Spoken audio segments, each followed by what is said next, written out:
Acompanhe agora mais um tema doutrinário do Evangelho de Jesus.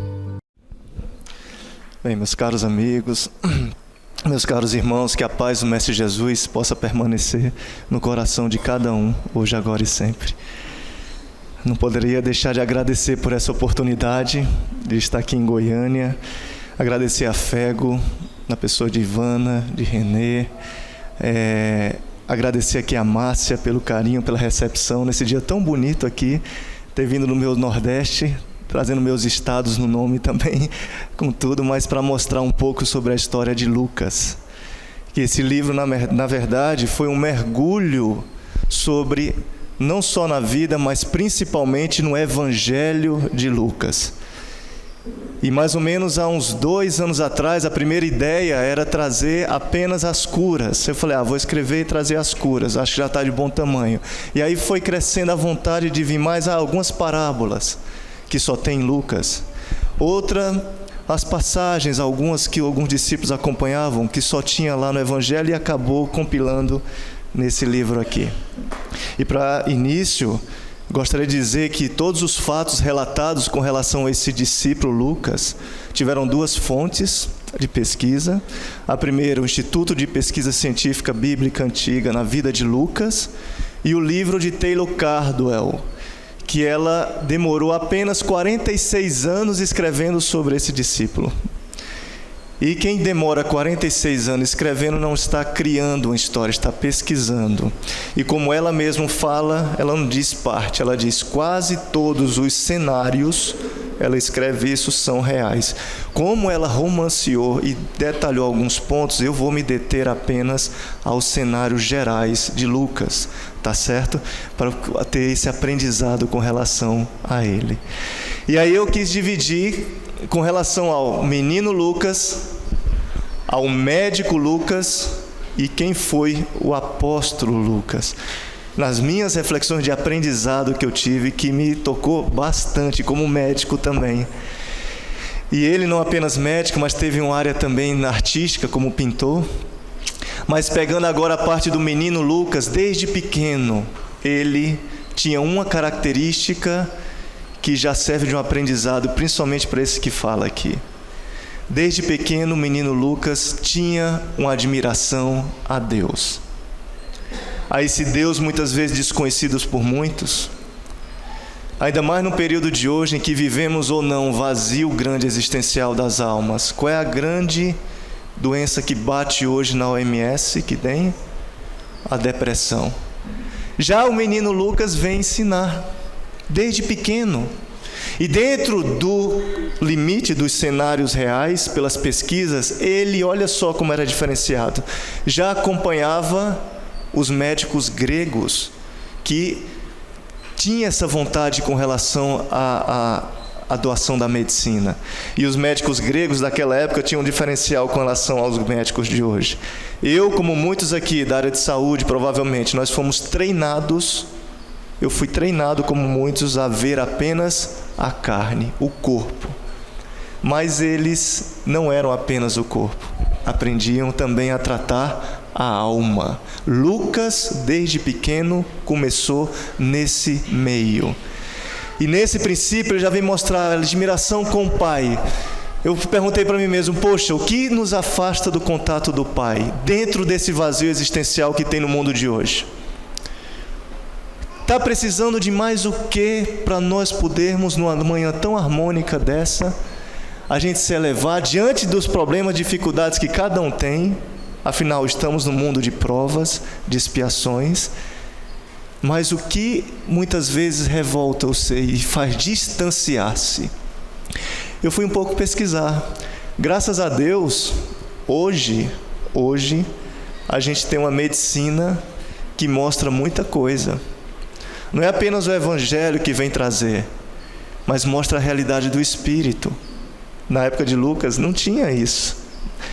Mas hoje temos a doutora Dana Zohar, da Universidade de Oxford, que é ciência, que vem mostrar o QS. Existe o QI, quociente de inteligência, na década de 80. O QE, quociente emocional, tão usado nas empresas. E o QS. A capacidade do ser de superar suas dificuldades pela espiritualização. Ah, mas eu quero mais, Lúcio, eu quero mais São Tomé, né? Eu quero ver a existência de Deus. Vamos lá. Eu trago a ciência com o Dr. Jim Hammer.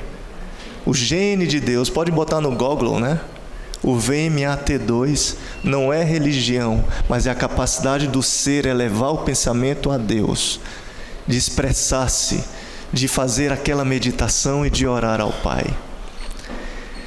E aí eu fui ver, poxa, diante de tantos vazios desses existenciais ainda, temos o Evangelho de Jesus a mostrar um Deus de amor, temos a ciência a nos mostrar a realidade do Espírito, temos o Evangelho mais uma vez a dizer o reino de Deus está dentro de nós, mas muitas vezes falta-nos acessar a nós mesmos dentro, e temos a doutrina. Aí eu fui pesquisar, eu fui ver na doutrina, poxa, estou longe ainda de entender Deus, todos nós completamente, mas entender um pouco, será que é capaz de compreender um pouco essa força divina, essa inteligência suprema, causa primeira de todas as coisas?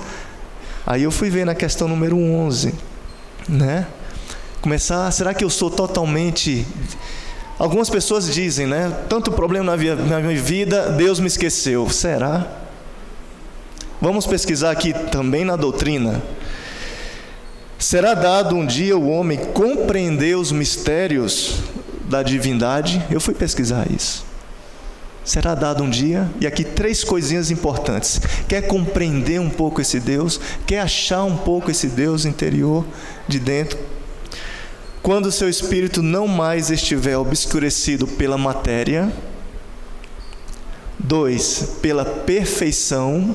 Olha só.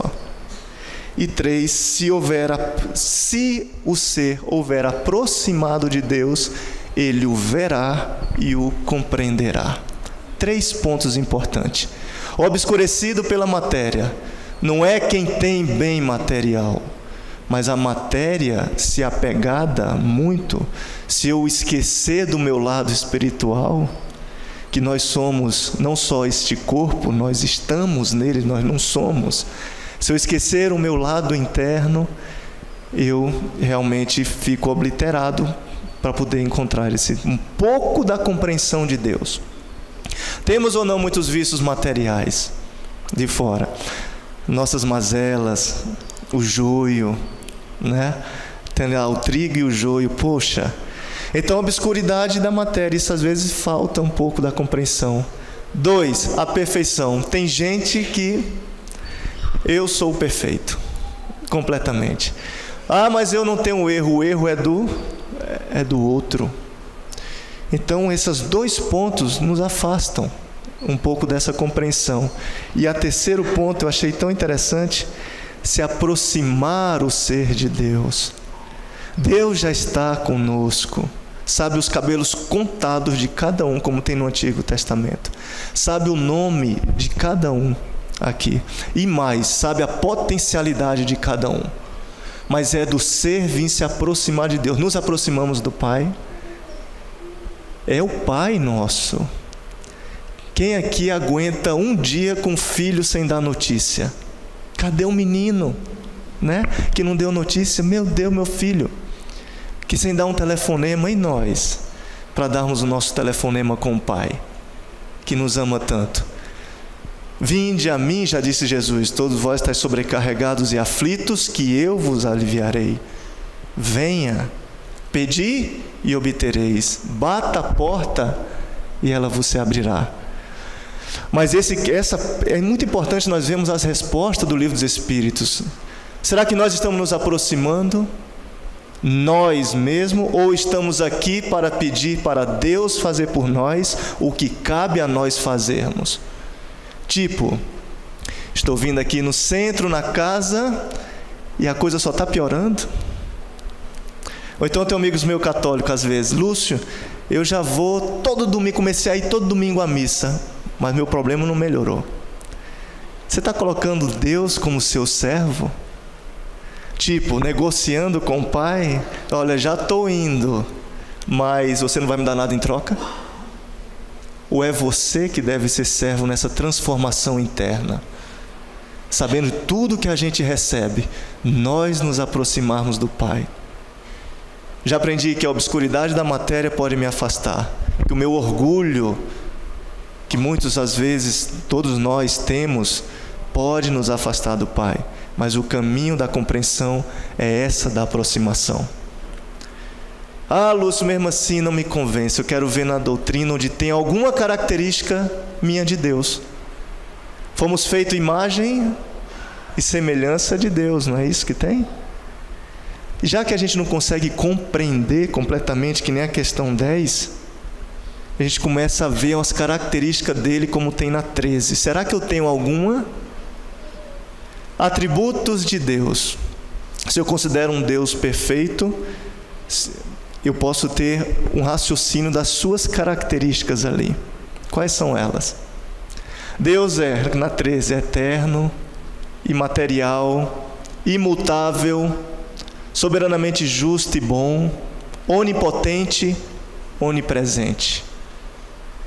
Eu lembrei de Joana de Ângelo quando diz: todos nós somos lucigênitos, filhos da luz. Vamos pegar uma dessas características. Somos eternos, e agora? Ou eu vou findar quando eu bater as botas? Nós vamos continuar, queira ou não, batendo o pé, fazendo o bico, nós vamos continuar. Somos eternos nesse sentido. Nunca vamos parar a nossa caminhada. E eu gosto sempre de dizer, até mesmo nossa caminhada vai mais do que imaginem só. O sol tem dia contado para apagar. Pode ser 150 bilhões de anos, não sei, mas nós vamos conseguir, nós vamos prosseguir. Já pensaram nisso? No pensado agora, fazendo para a nossa caminhada, somos eternos. O Pai é também. Tem um genezinho de Deus comigo aqui já. Deus é imaterial. Claro, porque se Deus fosse material corporificado, só aí seria limitado, e Deus não tem limite. Mas somos materiais ou imateriais? Eu sou o corpo ou eu estou nesse corpo aqui apenas? Olha outra característica com o Pai. Ah, já tenho outra, que bom. Somos onipotentes? Não, isso é dele.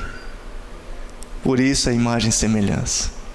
Temos o nosso progresso de acordo quando nós acessamos nossas virtudes. Mas onipotência, isso é dele, é do Pai, é dele a perfeição. Deus é único. E nós? Olha só, 3 características. Você pode pegar um gêmeo, univitelíneo, guanina, citonina, adenosina, tudo igual. Na matéria, vê o comportamento. Muitas vezes diferente, né? Totalmente. Então, Lúcio só tem um, Lúcio Maranhão, do Ceará, que mora em Pernambuco. Graças a Deus só tem um para não dar trabalho tanto no mundo. Mas José, Maria e tudo, só somos únicos. Outra característica do Pai. Só nisso aí eu já vi me aliviou. Eu falei, nossa, se eu tiver um momento de dificuldade, desesperançoso, às vezes pensando que eu estou esquecido, não estou. Eu tenho essas características com ele. O menino Lucas vem mostrar desse princípio aqui, esse grande apego a Deus conosco. Uma outra característica de Lucas, desde pequeno, quando ele seguia ali os médicos gregos, eu não sei qual foi o problema, mas ele passa por um período de dúvidas e questionamentos. Não sei, talvez por perda de pessoas que ele amava. Por que outras pessoas mais não vão embora? Mas Lucas passa por um questionamento grande. Como os discípulos também tinham suas tormentas. Como um deles, às vezes, como Pedro negou 3 vezes ali Jesus, Judas o denunciou. Lucas teve algum calo que passou por um tempo em questionamento com esse Deus, como tem nas pesquisas. Mas, durante o menino, com esse questionamento, como nós também temos questionamentos, ele decidiu parar, revoltar-se? Não. Ele aí foi, mais ainda, tentar fazer o bem, um projeto. Quando nos aparece um questionamento, às vezes, na vida, a gente logo levanta o dedo, está meio errado. Mas ele fez ao contrário. Ele decidiu se lançar-se a ser médico para curar, como qualquer um pode lançar-se a ser advogado, professor, engenheiro. Não vou desistir do meu projeto. Ter um projeto reto de vida. Eu lembro uma vez, eu estava num congresso de medicina e aquele maestro, um grande maestro, como o nome, que tem a mãozinha... João Carlos Martins. Cheguei perto dele, ele falou: Lúcio, olha, todo ser humano deve ter um projeto de vida, porque se você não tiver um projeto, você fica que nem uma flecha sem rumo. Qual é o seu projeto? Lucas tinha. E aí vamos pegar a história. Ele, filho de escravos, teve esse questionamento, que eu não quero entrar no que era, mas eu sei que ele teve, que o atormentava. Foi para Alexandria. Sabe o que era Alexandria na época? Melhor faculdade de medicina, que nem Harvard de hoje. Como alguém, filho de escravo, poderia ir para lá? Vamos pegar na linha do raciocínio. Se na Idade Média mesmo, quem lesse, tinha capacidade de ler, já eram para poucos, sem dúvida Lucas fez o bem para alguém muito importante, desde pequeno. Por conta disso, ganha o ingresso na faculdade de Alexandria. E aí vem o médico Lucas, que eu quero entrar agora. Esse médico que nos ensina muito também, sua vontade de ir atrás, de tratar o próximo, não tinha medo. O seu magnetismo era usado para curar, como Pedro curava também, muitas vezes, depois que Jesus parte. Por que não o médico discípulo Lucas? Só que ele não entendia, achava que o diagnóstico estava errado. Não, isso está errado, não é possível, porque ele abraçava com amor e o magnetismo curava. Mas uma das lições que eu trago realmente do médico Lucas, nesse princípio, a sua coragem de ir atrás. Quando tinha um escravo lá no fundo do navio, que ele decide ir para os navios, já estava sendo reconhecido ali, mas aquele ser leproso com a doença, ele ia para o fronte. Não tinha medo de poder ir. E nós, dar um pouco mais. Jesus já disse: quando te pedires a capa, dá um manto. Quando te pedires caminhar 1000 passos, caminha 2000. Às vezes nós paramos nossos empregos, deu 8 horas de trabalho, não vou mais fazer nada. Uma situação nos bate à porta muitas vezes, extra. E Lucas vem mostrar isso. Um outro detalhe do médico Lucas que muito me tocou, que ele olhava a alma. Esse sim. Ele olhava, não tratava apenas a doença física, mas o ser completamente. Desde pequeno, talvez, com os médicos gregos. E nós? Ah, mas eu não sou médico. Mas você tem um olhar de bondade que você pode dar para um irmão. Você tem braços que você pode abraçar alguém. Lembre-se de um momento difícil que você passou na sua vida e que você lembra daquela pessoa que lhe estendeu a mão e que lhe deu o braço ali. Não sei se era médico, não importa, mas era um ser que lhe olhava. E é muito importante nós, dentro dessa medicina geral, entendermos a fisiologia geral nossa. Porque se eu ficar batendo apenas no meu corpo, eu estou esquecendo do meu espírito e do meu corpo modelador biológico, segundo Hernani Guimarães, modelo organizador biológico. Esse corpo que é minha herança, eu vou levar essa aqui, do perispírito para outras, vai ajudar a formar outras vidas minhas. E aí vamos começar a adentrar. Eu tenho um autor, Dr. Deepak Chopra, conhecem? Acho que já ouviram, né? Ele é um médico nos Estados Unidos e ele diz uma frase nos seus livros que essa eu fiquei engasgado quando eu ouvi. Ele diz: nossas células bisbilhotam os nossos pensamentos. Nesse termo, nossas células bisbilhotam o que o indivíduo, dono por enquanto desse corpo, está desejando. cabe ou não com o médico Lucas de tratar a alma? O que você está desejando? Porque o seu desejo vai influenciar. Ah, se não vai. Eu lembro certa vez uma paciente que adentrou no consultório de um colega meu. E ela disse: doutor, vim fazer o check-up. Ok, ótimo, vamos fazer o check-up. Fez e tal, fez todos os exames. E quando acabou, o médico: olha, tá bem, viu? Crente que estava dando uma notícia boa, ela começou a ficar triste. Tá bem? Como assim? Não, o seu exame não deu nada. Eu não tenho câncer, doutor? Não, não tem não. Oxa. Aí passou o outro ano, veio para o mesmo médico. Doutor, vim fazer os exames. Veio, tá ótimo. Não tem um câncer ainda? Olha só, que pensamento, né?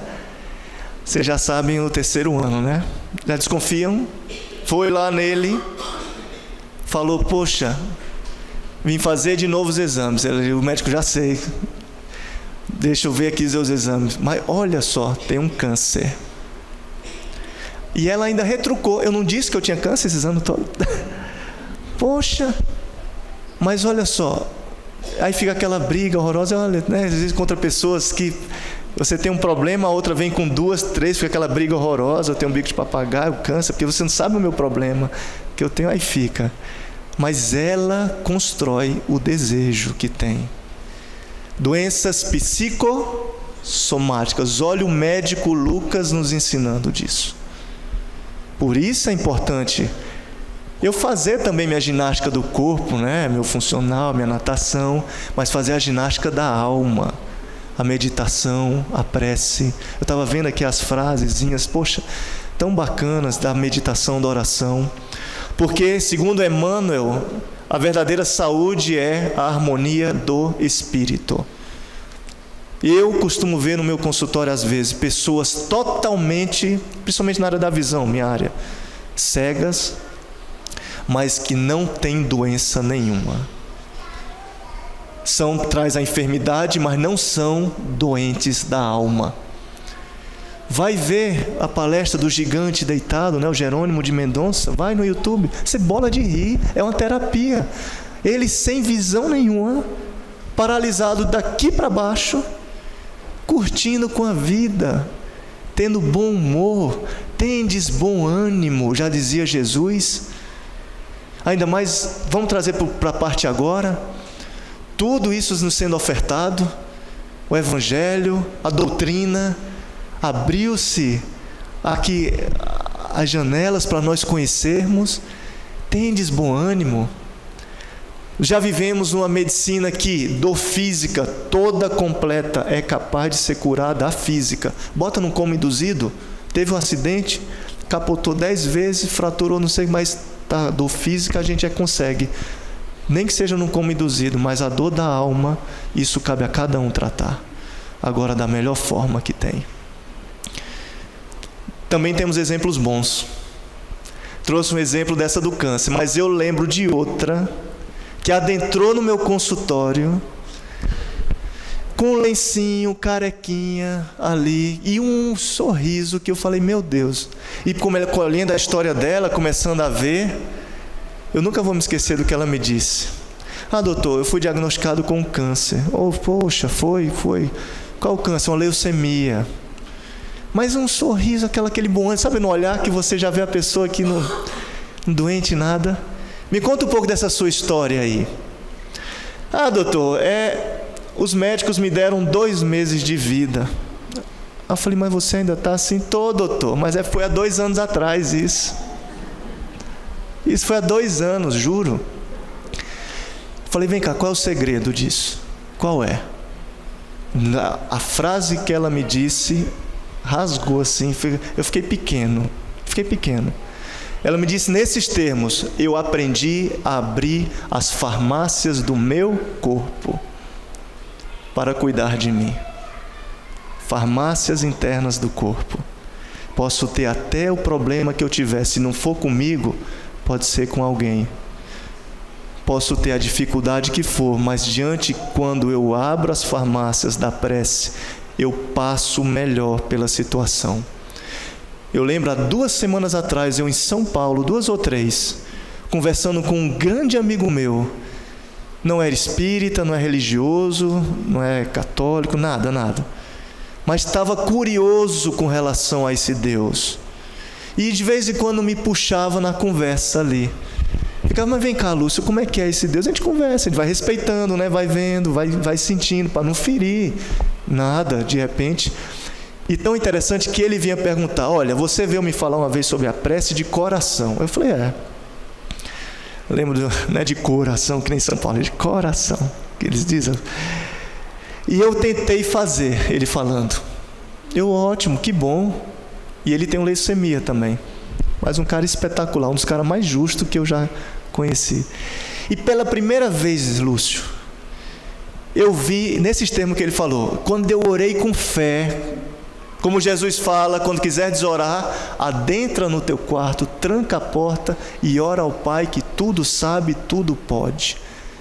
Não é uma pressa, é uma prece, né?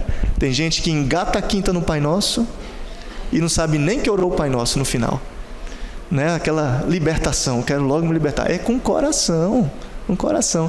E ele falando para mim, eu experimentei pela primeira vez orar. E ele usou esses termos. Sabe o que eu senti? As minhas canelas ficaram mais grossas para superar o monte quando eu oro. Parece que minhas pernas ficaram maiores. Pela dificuldade que eu estou, o monte não saiu do lugar. Mas as minhas pernas, os cambitos, como diz no Ceará, ficaram mais fortes para poder superar. E eu cheguei mais fácil. Ele falou isso. Eu fiquei, poxa, olha só que coisa. Tratar a alma primeiro. Nós nos fortalecemos. Bem-aventurados os aflitos que serão consolados. Jesus não disse bem-aventurados os aflitos que já foram consolados. Não. Ele disse isso não. Ele não disse bem-aventurados os aflitos que já estão sendo consolados. Serão de acordo com o que eu tiver agindo, atuando com o problema ou situação que eu estou. E não vamos falar só em problema, vamos trazer Jesus junto nos bons momentos também. De alegria, de felicidade, no amanhã, no aniversário. Mas se eu, por exemplo, diante de uma dificuldade me revoltar, filho, você que está se revoltando. Mesmo com tanta compreensão dessa, você ainda está assim? Acalma um pouco, acerena um pouco mais. Então o médico Lucas, depois de Alexandria, veio trazer o cuidado com a alma. Nos ensina também a buscar sempre, sem medo, as boas ações. Não tenha medo. Proponha-se a fazer o bem. Faça. Tem uma frase que eu adoro. Posso não ter frase nenhuma, mas essa minha esposa sabe, que sempre eu digo. Deus adora os corajosos. No bem. Adora. Faça, se proponha. É uma centelha. O que caiu aquela sementezinha quando cai numa terra fértil? Multiplicou em 2, foi? Não. Multiplicou em 60, 70, em 100. O retorno que você tem é muito grande. Mas são tão bons que respeitam o nosso livre-arbítrio. É aquilo que eu falei no início. Não vão fazer por nós o que cabe a nós fazermos. O apoio todo está. Estava lendo o Livro dos Espíritos. O mentor espiritual, o amigo, nos abandona alguma vez? Não. Está aqui. Sempre. Se afasta de vez em quando por nossas vontades próprias, mas nunca nos abandona. Somos craque em lembrar apenas dos obsessores, de tudo, né? Mas dos amigos a gente deve trazer junto. Falamos um pouco sobre o menino Lucas, sobre o médico Lucas e o discípulo. Como é que ele se transforma? Será que Lucas se transforma apenas porque escreveu sobre Jesus? Ou será que é o exemplo realmente de vida que ele passou para ser um discípulo mesmo nos exemplos? Sem dúvida não foi apenas pela escrita, mas é importante resgatar uma história com um grande parceiro dele, um grande amigo, Paulo de Tarso, que o conhece dentro de um desses navios, que ele decide ir cuidar de escravos, talvez porque era filho de escravos, não sei. Mas Paulo traz uma grande informação para ele, que essa informação é Jesus. E aí eu sei que Lucas passa por um momento muito, naquele questionamento que ele tem, porque quando ele é informado sobre as novas revelações, se torna um grande amigo de Paulo de Tarso. O acompanha, o conhece em Filipos, vai a Troade. Quando Paulo é preso em Jerusalém, ele fala: apenas Lucas estava comigo do meu lado. Quando é que alguém cria uma amizade grande? Claro que em qualquer momento a gente pode criar amigos, todo tempo, claro. Mas amigo mesmo forte, grande, para mim são duas situações. Ou quando vem de pequeno, que a gente diz, é desde a escola, né? Você é amigo meu desde a escola, desde pequenininho. Ou quando alguém lhe marca profundamente. Essa é outra situação. Paulo marcou Lucas profundamente, por isso que ele o acompanha depois. E é sugerido por Paulo: por que você não escreve sobre esse mestre? E ele vai na busca. E esse verbo buscar ficou encravado na minha cabeça. Porque como é que Lucas buscou Jesus? Ele andou talvez para a casa de Simão Pedro, conheceu Simão, João, Tiago, colheu histórias daqueles que foram curados, andando, buscando. Dentre os 4 evangelistas é o mais mariano, foi a Éfesos, estar com Maria, e podem olhar, é o que melhor descreve o nascimento de Jesus. Quem melhor do que a mãe para descrever o nascimento de um filho? Lucas escreve, ouvindo de Maria, mas andou quilômetros. E a nossa busca pelo Cristo? Qual a nossa distância para buscar o Cristo? Eu fiquei perguntando isso. Eu digo até 1 centímetro, Lúcio. Lucas andou quilômetros, você diz 1 centímetro. Um celular, a gente consegue informações, que é a distância de um botão para o outro. Sobre o Evangelho, sobre a doutrina, e o estudo nosso. A busca dessa iluminação. Mais do que isso, o mergulho íntimo interior para a nossa reforma. Ele buscou quilômetros, foi andando, suando debaixo do céu quente, talvez aliviando e encontrando a sua felicidade. Assim como nós, se buscarmos com o coração, pode vir a pedrada que for, a gente aguenta, firme e forte ali. E nessa busca eu fui ver a felicidade, fui lá no Livro dos Espíritos, a gente vai juntando o Evangelho e o Livro dos Espíritos, né, para trazer. Fui ver aqui, não lembro o número da questão, mas é possível ser feliz completamente no mundo de hoje? Está lá. Não. Resposta: porque está no mundo de provas e expiações. Mas depois vem uma resposta que para mim é o segredo da felicidade. Podem olhar lá depois. Vem 2 coisinhas lá. Porque eu sei que nós estamos no mundo de provas e expiações. Tem no Evangelho que esse mundo, ainda o mal sobrepõe o bem. Nós estamos em transição. Mas ele não para nessa resposta. Ele diz o seguinte: querem saber o segredinho da felicidade? Ao meu ver aqui: quando diminuíres os males que tem, poderás ser o mais feliz o quanto possível. Esse é o segredo. Buscar Jesus diminuindo os males. Lembro um amigo meu, certa feita lá no Recife: Lúcio, eu vou buscar felicidade, viaja o mundo todo, mas dessa vez eu vou para o Japão buscar felicidade, porque eu vou fazer que nem aquele filme, comer, rezar e amar.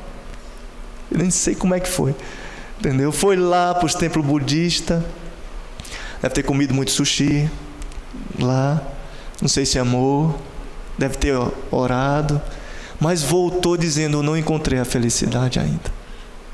Aí eu vi nessa resposta do Livro dos Espíritos, o estudo está dentro de nós. À medida que eu diminuo os meus males, pronto, eu vou ser o mais feliz o quanto possível nessa terra. Nesse sentido, avaliação interna e interior. Agora o mergulho interno, será que fazemos? Esse é difícil. Bate, né? Bate forte. E aí, fazendo essa palestra do livro, eu comecei a fazer algumas perguntas. Falei, poxa, o que é que te afasta de ver as coisas boas do mundo? Foi uma. E Lucas responde tudo nas passagens que tem. O que está te impedindo de sorrir? Foi outra pergunta que eu fiz. Tem outra passagem. O que está te afastando de Deus, às vezes, numa revolta? De poder se aproximar? Tem outra passagem que Lucas responde. E aqui eu vou pegar uma delas, que é sobre o que te impede de ver as coisas boas. E será que Lucas responde como isso? Pegue aqui o cego de Jericó. Emmanuel diz sempre que nenhuma palavra do Evangelho chega à toa aos nossos ouvidos. Nenhuma. Se o que está me impedindo de ver as coisas boas, não só da vida, mas para comigo, eu trouxe o exemplo do cego de Jericó. Sabe como foi? Naquele tempo, aquele cego, pobre, escancarado muitas vezes pela sociedade, ouviu um grupo passando e Jesus estava junto desse grupo. E aí é a primeira lição que eu trago. Ele não tinha um olhar material, mas não obliterou os seus sentidos todos. Ele não tinha, naquele instante, ele é cego materialmente, mas abriu outros sentidos para ver Jesus. Como eu muitas vezes posso estar sendo obliterado com um problema e eu estou fechando tudo para Jesus? Será que eu não posso abrir um outro aspecto para ver? Alguém que chega do lado falando uma palavra, alguém que lhe abraça, alguém que lhe mostra um beijo de uma criança. Papai, e será que eu tenho que estar com todos os sentidos fechados? Aquele cego de Jericó, não fechou. E quando ele percebe pelo ouvido, ele diz, Senhor, Senhor, filho de Davi, tem misericórdia de mim. E o que acontece depois? Vem logo a multidão para tentar silenciar. Parece a gente, né? A gente vem para casa, quando tenta gritar para olhar para Jesus, vem ou não a multidão, se não for de pessoas, é uma multidão de pensamentos para tentar nos impedir, para tentar calar. Mas ele mesmo diz, aquele que quiser seguir-me, tome sua cruz, não olhe para trás, siga-me em frente, vá em frente.